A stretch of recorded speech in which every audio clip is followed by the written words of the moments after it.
welcome to the 7th edition of Life and Learner Success, brought to you by Top Virtual Staffing Solutions. We would love for you guys to go ahead and follow us on our social media accounts. We would appreciate that. And if there are any questions about what we do, whether it's tutoring or virtual staffing, feel free to reach out to us at the information identified here. All right, so we're going to review the 6th session, and then we will discuss time management for today's session, and the reason why it's in quotations, we'll discuss that. Why time management is in quotation marks. Okay, and then we'll have effective reading, and then as always, we will incorporate critical thinking, scientific thinking, growth mindset, as well as willpower in our review. All right. We can skip through these for now. It's just the same thing as what we've discussed before. But the reason why we are providing these free sessions is because we want you guys to donate to worthwhile causes. And for today, we are highlighting Tvss Institute, wherein they support individuals with intellectual disabilities or who are disadvantaged in that regard. All right. And if you want to support all of our nonprofit organizations equally, please support our GoFundMe page and support this initiative. And then at the same time, we have free virtual town hall sessions. And in this specific town hall, we discuss the future of business and recreational travel. So, any questions, Miko, as we proceed here? Done? Okay. All right. So review, we discussed goal setting in terms of short-term goals and long-term goals. And then what you tell yourself or your internal discourse. That's what we discussed last week. So, Miko, can you discuss personally what examples do you have regarding lifelong learning? So, an example I have of a short-term goal is that in Scratch, I really like programming in Scratch, and I think I'm learning a lot. So, what I'm trying to do right now is create a platform game. It's based on the labyrinth, so you have to go jump across the spikes and do whatever you have to do in order to get to the portal. So that transports you to the next level. And then on the 11th level, you have to face the Minotaur, so you attack with your sword. And that's the game I'm making that's mobile, so you can play it on your phone. So if on the computer, you can just do WASD in space or the arrow keys in space. Or on the phone, you can just tap. You have to tap where you want to go, jump, tap, and go right and left as well to go to the portal. And to attack, you have to touch your guy, your person. All right, cool. So the long-term goal is short-term goal is to do the levels, and that's currently the short-term goal I'm doing right now. Okay. And your long-term goal would be? Create the game, the full game. But my long-term goal is to make my Minotaur an AI. Okay. With AI, something like that. And your absolute long-term goal would be? To survive. It's related to computer science or computer engineering? Do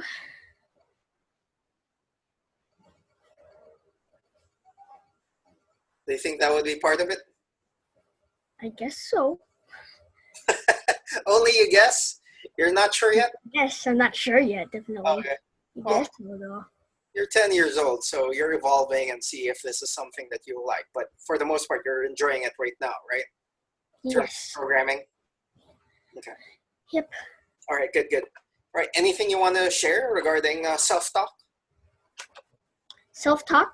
Yes. Well, I'm basing mostly what I'm doing from scratch here. So when I'm programming the Scratch program, when I'm doing Scratch, I have a book. It has a platform game basics. It has the platform game basics, and I just need that. I just need the platformer basics, and then everything else I can do by myself. I can create another block, name it death if you die or something. So whatever it is. And then if I feel like it, maybe if people give me a heart or star with that project, or even a remix for that matter, I might feel the energy to create a part 2, but I'm not sure what I can do on the part 2. But I'm not going to talk about that right now. I talk to myself that if I don't do something, if I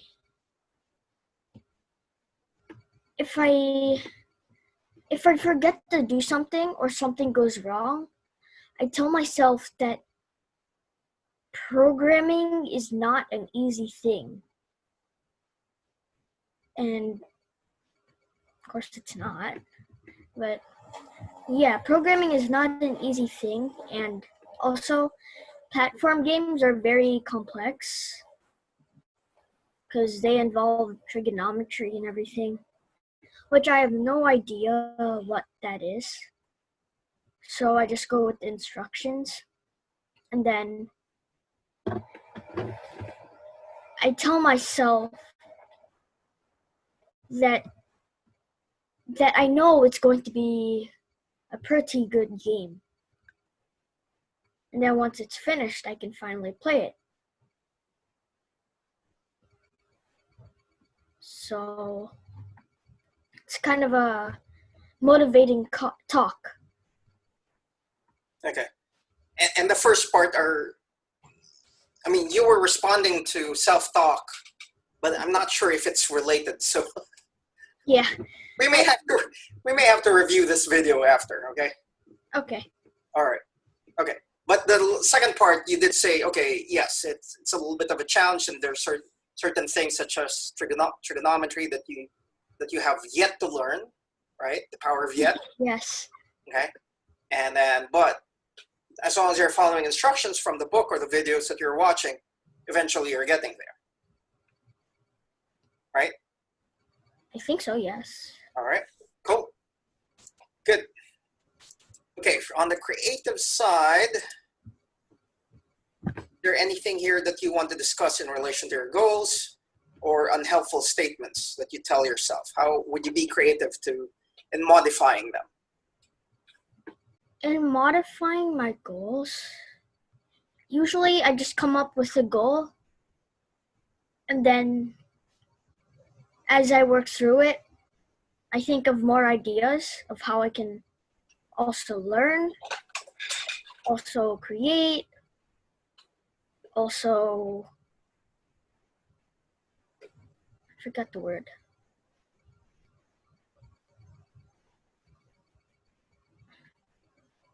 I get a bit more creative, I think.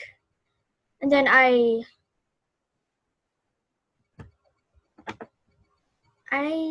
just learn more, really. I want to learn more so I can practice for my future self.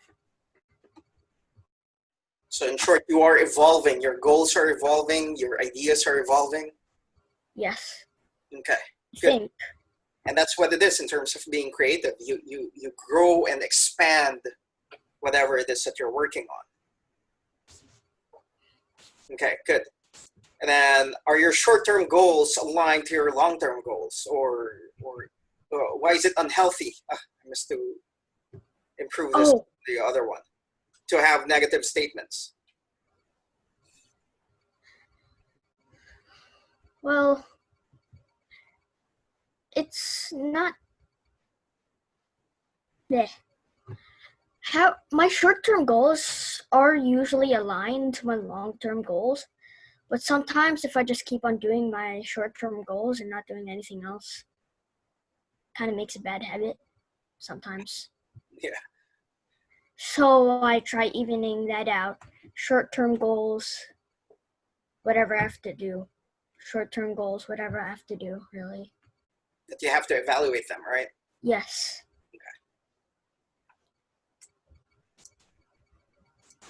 All right.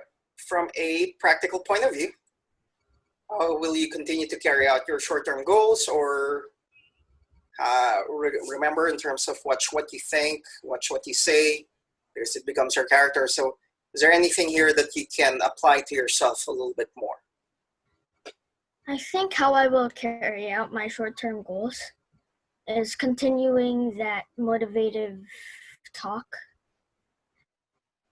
and also taking a break, because taking a break with meditation sometimes, or sleeping like I did earlier, or I read a book, nonfiction and fiction. So get something to take my mind off that short-term goal, and then I come back to it with a fresh mind. Or technically, I come back with it to it. Right. And how do you, aside from taking those warranted breaks, that's fine, but how else do you motivate yourself then? Well, I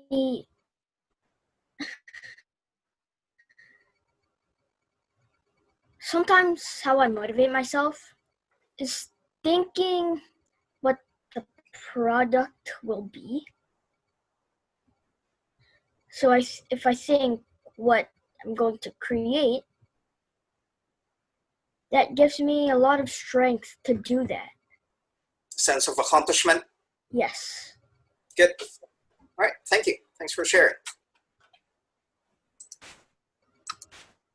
All right, so from the last discussion in terms of goal setting and self-talk, is there anything that you could apply in relation to critical thinking? I'm not sure if this really goes together, but I think humility, Mm-hmm. because I mean, when I got when I did the box boat and it wasn't properly created, well, it's more like me going in a reckless way. I I I was trying to think of it as funny instead of listening to all my self-defeating statements first. So I thought of it as funny that I fell in the water and almost drank it. So, and then I kind of tied that up with the with the motivating talks. So I just stayed in the water for most of the time. So in relation to your self-talk, Yes. that instead of getting down on yourself, you just, okay, all right, that you make it lighthearted. Lighthearted, yes. Okay. And then, but the important thing is that. But I still think, like person 3, how it can improve next time. Yes, that's the important self-talk there too. Good. Great example. All right. So with goal setting and self-talk, is there anything that you want to discuss in relation to metacognition or scientific thinking? Well, because of that so-and-so failure with the boat box, I want to create one and learn from my mistakes. Okay. My mistakes as in not doing it at the last minute, taping it up really well, and getting some plastic to cover it. And possibly adding extra support or padding at the bottom. Yes, Okay. definitely. So that's what I want to create. Cool, good. So let's move on to our subject matter for today. Yes. Okay. So as I mentioned earlier, time management, it's in quotation marks because we don't really manage time. You don't tell time to do this or do that. Time will just continue to carry on, right? Yes. So, and maybe I should have here, I should have used that as a number one. So we work with time. Time is given to everybody. Why is time important for you? Why do you think time is important?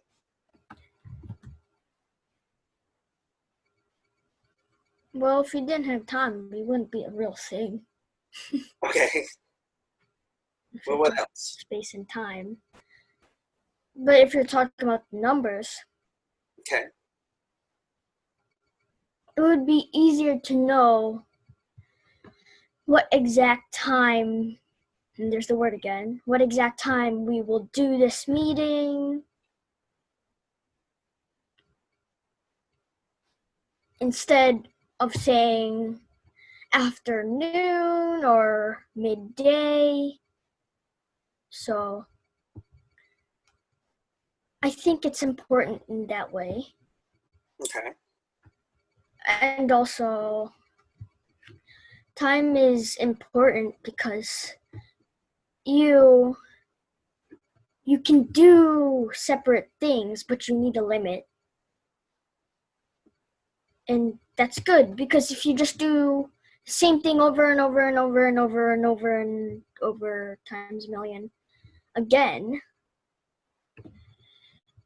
it's not very good, really. That wouldn't be good. Especially if it's not yielding the results that we're looking for. Yes. Okay. And think about this. We're all given time, right? Yes. Yes. Sorry. All of us. How many hours do we get in a day? 24. And that's all of us, right? Yeah, like I explained to Mom last night. Okay. So that's why it is important. Because we need to identify where our time is going. Yes, definitely. Would you be able to get back time? In a manner of speaking, really, but not physically. What do you mean in the manner of speaking? Can you elaborate on that? You just go back in time with your brain, the memories. In terms of memories, okay. Like pictures or videos or stuff that you forgot, but okay. you're seeing it again. So it's just in your head, but in reality. Yes, that's why I said physical. Good. It's a good way of elaborating it. But for the most part, I mean, again, we can recreate things in our head, sure. But once we pass through time, that's it. Yes. Get it back. And that's why time is super critical, that it's always helping us become better. Yes. So that's why we work with time. Do we have control over time? Well, no, but we can control our time. What do you mean by that? We can do what we can do in the time that we have. Exactly. And that's why time management is a misnomer. You don't manage time, you manage what you do. You manage, yes. Or the choices you make. Yes. So for example, right now, when we're committing to these life and learner success and strength through stress, we commit to that. In the time make it happen. we have. Yeah, because it's so easy again to just do other nonsense stuff. But let's see how we can continue to develop with this. Right? Yes. Okay. Right. Super. And yeah, I missed the click, but That's what it is in terms of time. Okay, so let's go ahead and identify how we can use time effectively, because again, we have 24 hours a day, all right? The first one is you create a time profile. With time profile is that you identify when you have the most energy, the most willpower in a given time of the day. You don't want to do important things when you're already tired, when you're exhausted, when you're hungry. So you go ahead and identify, okay, for today I need to do X, Y, and Z. So if I need to do X, Y, and Z, then I need to go ahead and make sure that's when I have the most energy, when I'm most awake, when I'm most alert. And for the most part, for you, especially as a kid, when do you think you have the best energy or best attitude or good emotions? I think that would be in the afternoon. If I didn't do anything too much. Okay. Afternoon or evening, possibly. Okay. But when you have school, which you'll be starting here, yes. When do you think you have the best energy? And in the morning. In the morning. And that's where you have to go ahead and commit to, right? Yes. Prioritizing what you need to do. Yes, definitely. Okay. Number 2 is schedule preferences. And it's related to that time profile. Is that when can you go ahead and do things? For me, I'm a little bit more of a night owl. I'm not really a morning person. So that's what it is. So we go ahead and work with such things. But for you, because you're in school, you have to go ahead and develop that habit for now. Yes, right? definitely. And then building a schedule, whether you're online or face-to-face, you go with that schedule. So having that schedule from school, it's helpful, right? Definitely, yes. Okay, and then in terms of schedule, so for example, we discussed that earlier in terms of taking care of your fish. Are you going to put that in your calendar? When you need to replace water and feed the fish and so on and so forth. Yes. You're going to build the schedule on that? Yes. Set reminders? Okay, sounds good. And the same thing. Maybe I could do a scratch project with that. Okay, sure, why not? But the important thing is it needs to be done. Yes. Okay. And then you track events and commitments. Remember in terms of goal setting with your short-term goals, how it's yielding to long-term goals. So if you're working with Scratch, you're developing these platformers and different levels, you're tracking how much time you're putting in order to do X, Y, and Z, correct? Yes. Okay. And that's, again, you tie it up with short and long-term goals. They're all related. And I mentioned earlier the importance to prioritize. So you go in and identify which one is important first, right? In your day, when you go ahead and think, okay, what am I going to do tomorrow? You identify, what do I need to get? What do I need to complete first? Okay. And then you tie it up when you have the best energy to go ahead and get that thing done, whatever that thing is. Okay. Okay. So that's what it is in terms of using time effectively. More ideas. You come up with your to-do lists. And that's what we've been discussing lately, correct? Definitely, yes. Before the night ends, before you go to sleep, you go ahead and before I feel drowsy. Yes. You identify, what am I going to do tomorrow? Yes. And you prioritize that, and then you tie it up with your goals. Yes. Okay. We talked about calendars, so that's what it is. And then you have monthly and yearly calendars, because this is related to the short and long-term goals. Right? Yes. Yes. Avoid time traps. For me, when I was into Scrabble, oh man, I was losing a lot of time because of that. That's crazy. So I have stopped it. Same. Focused on what I need to do. because that's a time trap that you'll just continue to work on it, play on it, and then now you don't know where time went, and now it's done. Okay? Yes. And the same thing you were sharing in our strength through stress session earlier, when you're reading and all of a sudden you're reading for 5, 6, 7 hours now. Or when you're doing your scratch, that's all you're doing, and then now you're not balancing with all of your other responsibilities. Yes. Ugh, excuse me, sorry. I felt like sneezing. Okay. All right. And then you incorporate downtime, as you mentioned earlier. Daydreaming of what happened before, that's fine. Well, we can't daydream for 5, 6, 7, 8 hours a day. I'm not sure if that's possible. Okay. But that is important. We need, because we're human beings, we need to find ways to hit that reset button in the day. And just like what you shared earlier, when you go ahead and need to meditate to recharge yourself. Right? Yes. So we need to incorporate this downtime in order to get back to whatever it is that we need to do.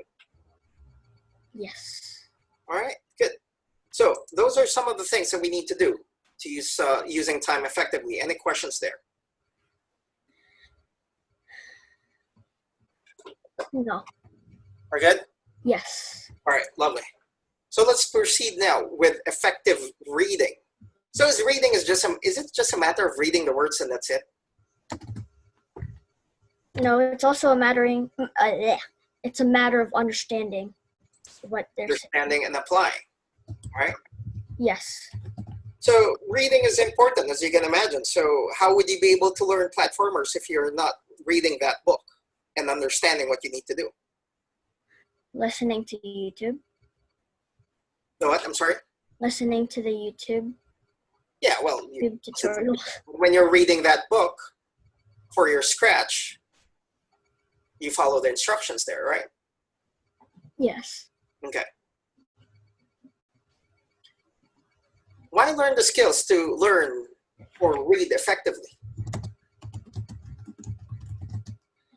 It's important because you learn new words sometimes, and then second, if you don't practice reading, that's going to be not very good, because if you just don't read, if you don't read much, if you get a job, you're going to have to read a lot. And you're going to have to understand multiple things. Like, whatever they use, like the numbers or the symbols, you need to understand those in order to do your job. So for And you need to understand your job literally and figuratively. Yes, you're absolutely correct. So in long term, that's what you need to do. So you practice these skills right now. Mm-hmm. Lovely. All right, effective reading. Before reading, so when you have a book, especially if it's nonfiction, one of the important things is you need to be positive that you are going to read and you're going to learn. You need to have that attitude that you're going to learn something. Mm-hmm. The next one is you create a reading plan. Meaning, Okay. what is it that you want to learn? Why are you reading this? What is it that you want to gain from it? Okay. The third one is you survey. You scan through the book. You scan through the table of contents. And go in and identify what would you be reading in depth as you go through the book.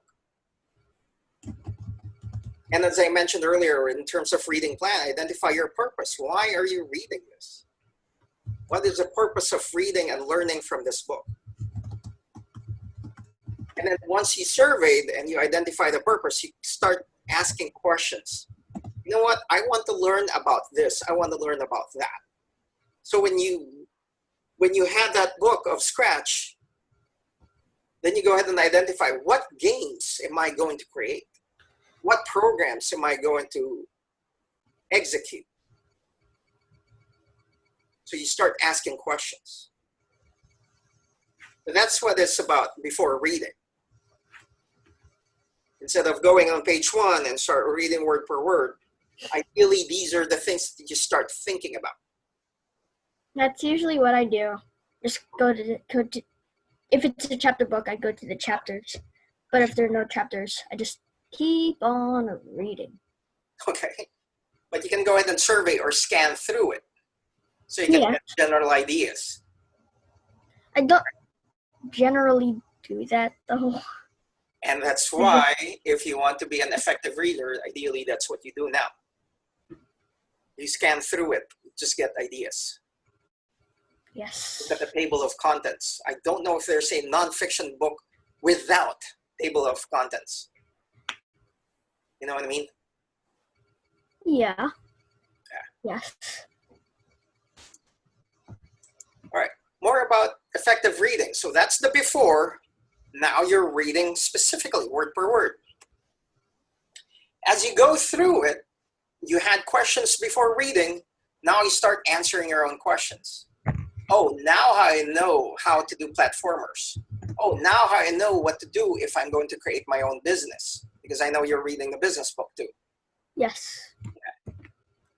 The next one is read in chunks, meaning I understand there are words, but you get the main points as you read. You focus on those main points. You read fast already. That's no question. But I know you read fast with fiction books. Yeah.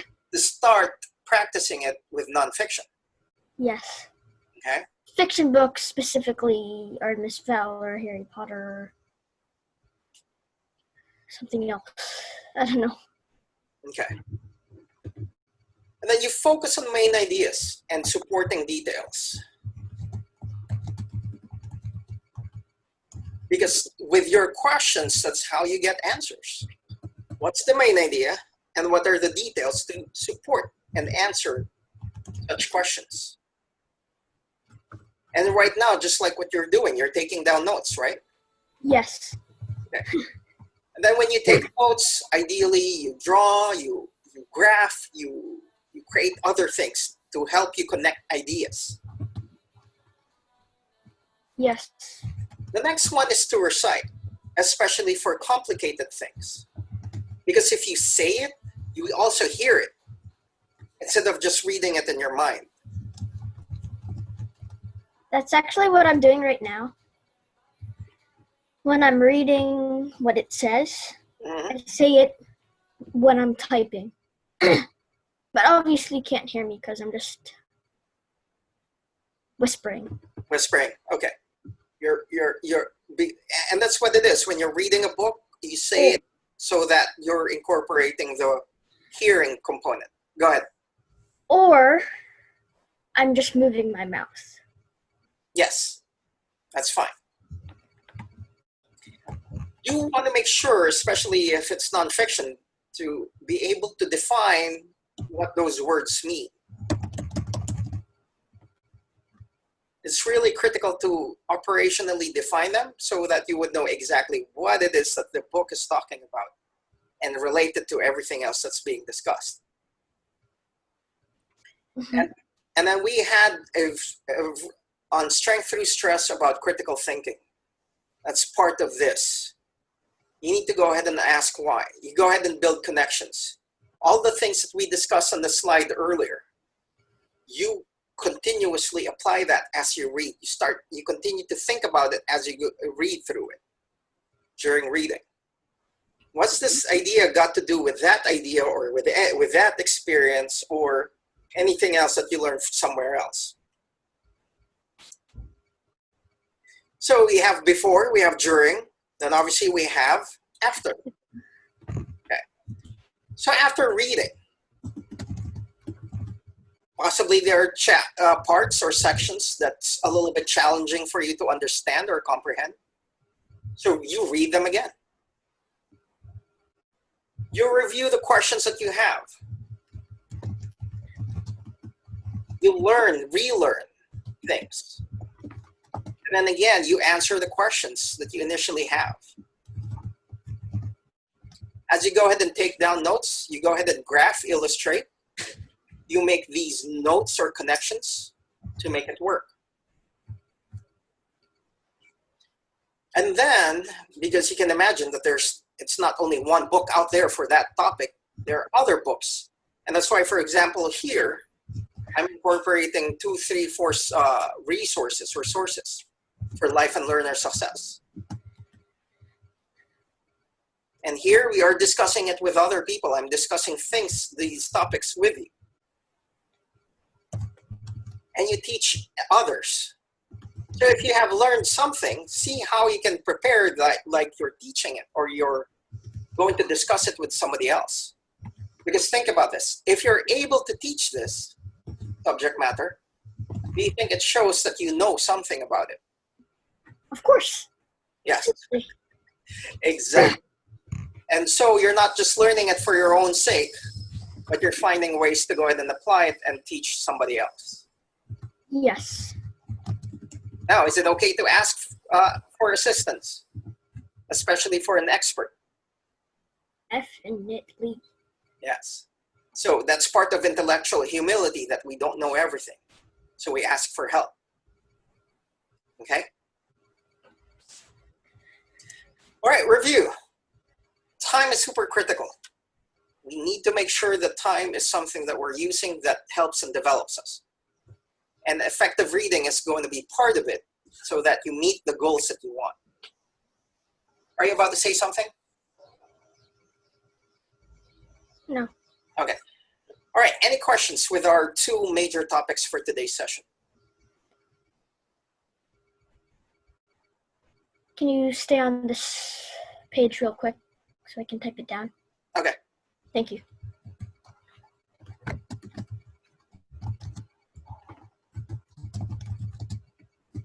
Okay, you can skip now. All right. So let's move on to lifelong learning. Again, you go ahead and identify is time critical to your success, whatever it is that goals that you have set for yourself. Mm-hmm. I want you to go ahead and think critically on how important reading is for you to become successful. This class is about life and learner success. And we're not going to be successful if we don't read and if we don't use time effectively and efficiently. Because we're not going to grow, we're not going to develop our minds, we're not going to develop ideas, and we're not going to execute accordingly if we don't read and learn. Mm-hmm. Okay? Creative. How would you be able to use your calendar to your benefit? And how would you be able to how would you be creative with your notes and illustrations? For example, for me, I like mind maps. You just identify a word and you connect it to another word and you connect it to another word. You draw something. That's what I did with school in 4th grade last year. Mind maps? Technically mind maps, but it's more of you have one thing and then you connect it with another thing, and that thing that you connected with the first, you keep on doing it for multiple others, and you keep on doing that. Yep. I really love that. So if it's connections. a fish, you can do swimming, and you can do scales, you can do aquatic, you can do water, you can do Food. whatever you want to. Food, yes. You know me and food. Food, yes. Especially Right. sardines. Lovely. So yes, that's what it is in terms of note-taking when you read. Analytical. How will you evaluate if you're using your time effectively? You have to monitor it. You have to identify, okay, I did one worksheet in 3 hours or I did one worksheet in 10 minutes. One worksheet in less than 10 minutes. All right. How will you identify that you are successfully learning what you're reading? And that's where... Oh, sorry. I thought you were asking me. No, you're fine. Go ahead. What were you about to say? If you can fully explain what you're talking about. Precisely. And others understand you. Precisely. And you apply what you are learning, because you can go ahead and learn it, but if you're not doing it, it's kind of useless as well. Yes. And that's where metacognition will go ahead and come in, just like what you said. Metacognition is thinking about thinking. Do you really know what you know? Yes. All right. So you know what you know if you're able to explain it to somebody else. Yes. All right, practical. Again, you prioritize. Okay, am I going to do Scratch today, or am I going to do worksheets first? Am I going to read fiction first or nonfiction? So you go ahead and prioritize what you need to do first. Go ahead.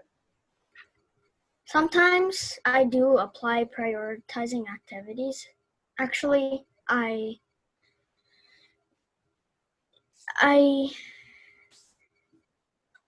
that's not really, well, it's almost exactly what I do, because first I need something to motivate me to do what I can do today, so I read either nonfiction or fiction. So if I read fiction, I do the opposite, and same thing for nonfiction. So usually I read to motivate in the morning, and then later I keep on reading maybe, or I just do Scratch or rest or something. And then I start reading again. So I read both fiction and nonfiction twice, almost twice in my day. Okay. In order for you to get directed with what you need to accomplish. Yes. Okay. And then in terms of reading, you apply whatever it is that the principles that you have read, that we have discussed today. So whether it is, again, notes, asking questions, scanning. So you said you don't scan. So start learning how to scan through a book. Just get ideas, look at the table of contents, and then identify what do you think you'll be learning from it. Okay? Cool? Yes. All right. Any questions? No. All right. So hopefully we'll see you guys through these sessions in the next few weeks. The workout buddy would possibly be changing based on Miko's schedule in school. And thank you for joining us. Please support the nonprofit organization that we discussed today. And we will see you in the next session. And these are the references that we have, and we'll see you then. Thank you. Thank you for watching, and I hope you found this video informational and educational. Please share our videos and subscribe to our channel. If not, my dad will not give me dessert.